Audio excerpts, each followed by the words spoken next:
All right, what's up guys? In this video, I'm going to be going over a calculation example using the Apex formula. And to do that, we're just going to be using a target that's already on the bid override table.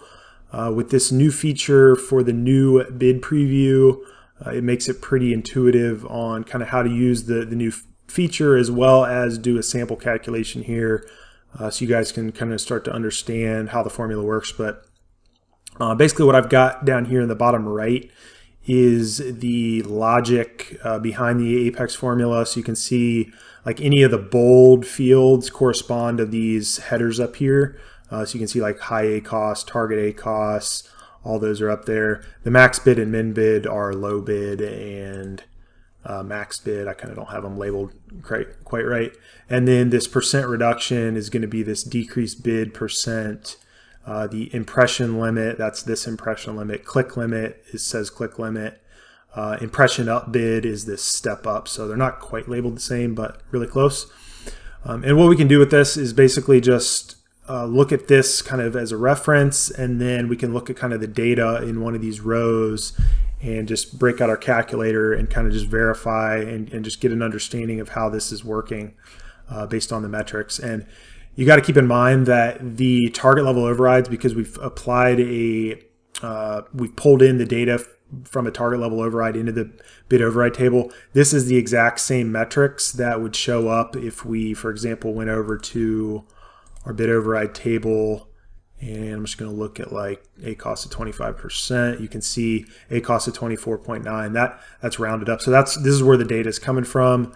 And this calculation is made, it's the exact same one we're going to do in our calculator, that when you go up and optimize all your bids in bulk by clicking that button there, it basically is going to take, our original bid, the bid input settings that we have in this case on the bid override table in conjunction with the metrics that we're looking at here. It's going to redo that bid, optimize it, and then that'll be what gets uploaded to Amazon. So this point of this video is just to kind of get a more detailed look at how this formula works.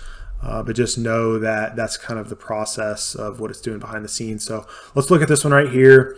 You can see here's our bid input settings that we're using. Currently at 25% ACoS is going to be less than our 30%. I think it was 24.9, so it's rounded. So let's change these just a little bit to make it a little more clear. So let's say 27%. That makes it a little higher. All right, so looking down here at the actual formula, the first three black rows here are going to be for 0 converting targets, which none of the ones we have here on the bid override table are non-converting targets. All of them have orders, essentially. So these wouldn't apply here, but just know if you're looking at a target related to 0 converting targets, those would be the 3 lines you would reference, and it's basically just kind of a if-and formula. If there's more clicks than the click limit, which click limit is there in column CG, then you're going to take the current bid and reduce it by this percentage in column CH. And then if that criteria isn't applicable, then you hop down to the impression limit criteria, and that's going to be if there's no orders yet and the impressions on that target is less than or equal to the impression limit. In this case, column CI 300 impressions is the limit we've got set. So if you haven't hit that yet, then you're going to take the current bid and up it by a fixed amount, which in our case is 1 cent. So again, we don't have any non-converting targets on the bid override table, but you could put them on there. And then know that in our case, if we're not using the SKU dashboard and we don't have any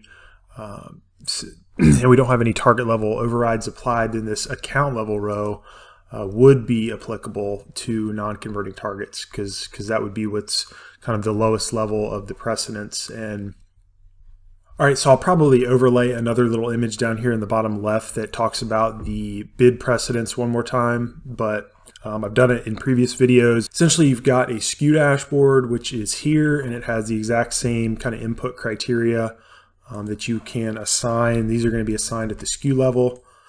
Keep in mind, though, these are just going to be applicable for single SKU campaign structured targets. So everything gets changed and modified at the target level, but the bid inputs get set at either the SKU level, the bid override table's got the options of setting target level overrides. So that's kind of what we've got on here right now. You could also set campaign level override or portfolio level overrides. And then the lowest level then is going to be your account level, where it's kind of your fallback criteria. But the thing to keep in mind is all of these kind of levels have the exact same input criteria. It's just at what kind of precedent the criteria is met and the bid kind of falls out on. So for our example right here, we're going to be using this this row here to optimize this ASIN in an ASIN targeting campaign. So we've got our bid input settings set here. We know that because we've got this target level override applied, that's going to be at the very top of the precedent criteria. So this will be the criteria that dictates the bid on this keyword.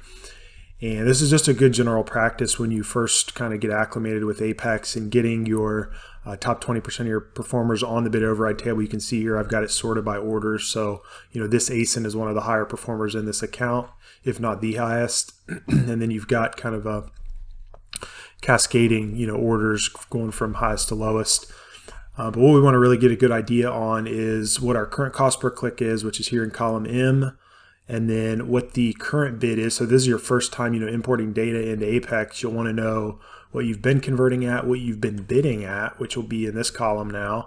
And then what we're concerned with in this video is learning how this new bid is calculated.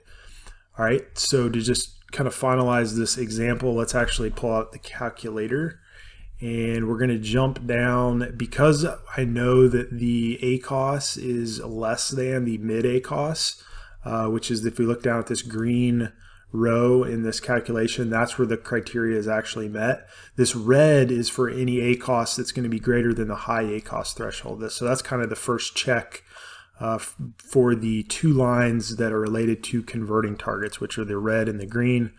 But since our ACOS is 25%, and we know that that is less than the mid ACOS because we've got a 27% set right here, then we're going to use this green criteria. If we had the ACOS and it was at, say, 35%, well, then that would be the red row.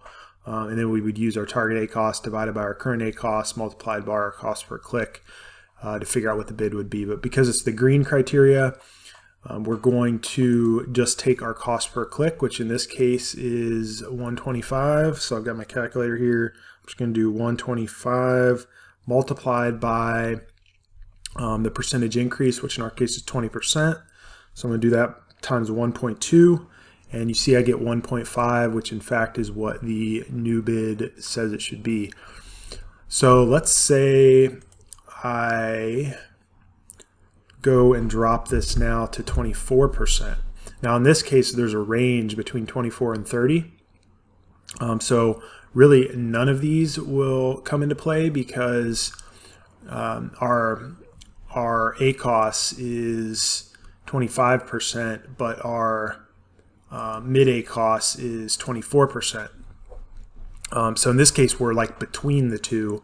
So in this case, the bid will actually not get changed. So if I click this sync new bid preview, you can see that drop down to 130, which matches the original bid. So that's what happens if you have a range between your mid ACOS and high ACOS settings. So if you always want to use like the ratio-based bid adjustment formulas, you would make this the same, right? And then you would never have kind of a range where the bid just stays the same. But if you classify like anything from 25 to 30% as a good range, then you can you know, keep it that way, and then your bid just won't get impacted.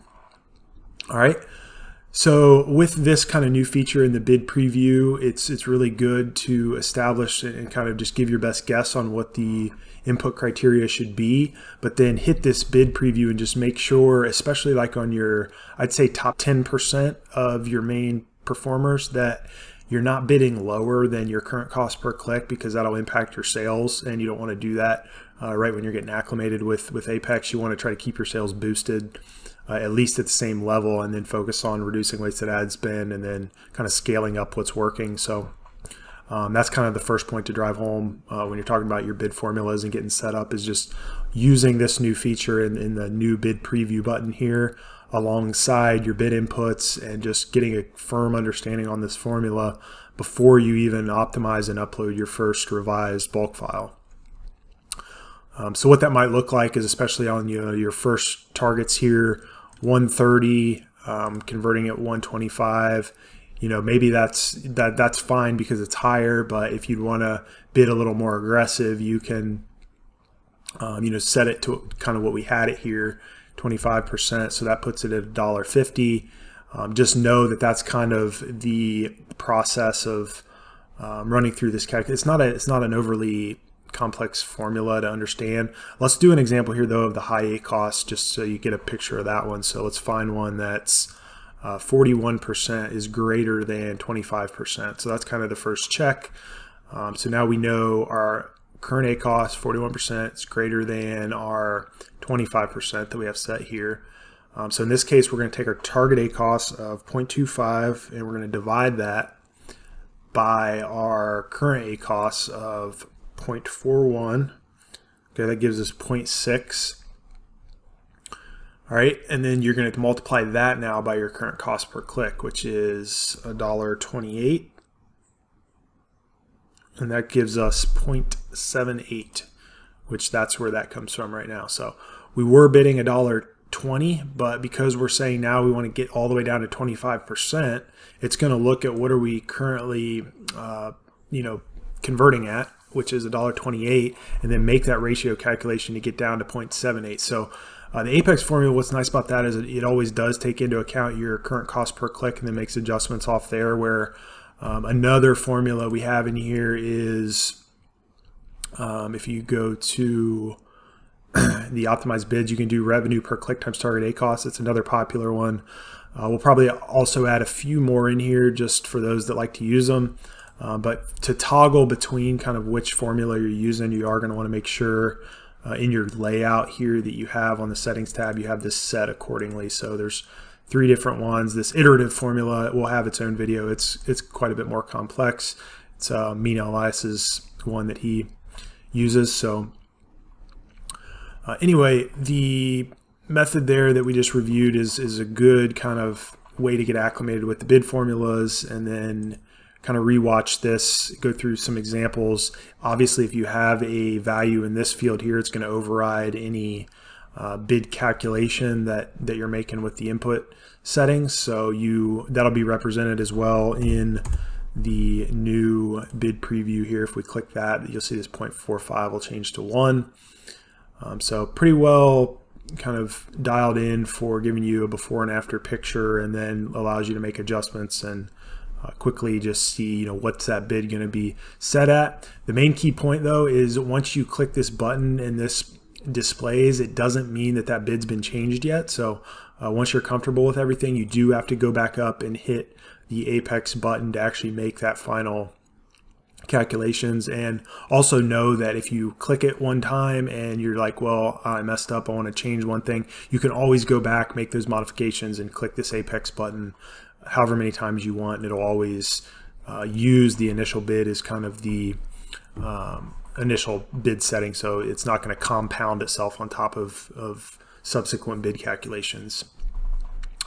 All right, so hopefully that gives some background and more information around the bid formulas. You can use this formula. There's also a PDF if you want to download it in the members area. If you go under Apex Quick Start Training, you can download the formula along with some best practices. There's PDFs, and you can just save those and have those. So anyway, hope this helps, and I'll see you guys in the next video. Thank you.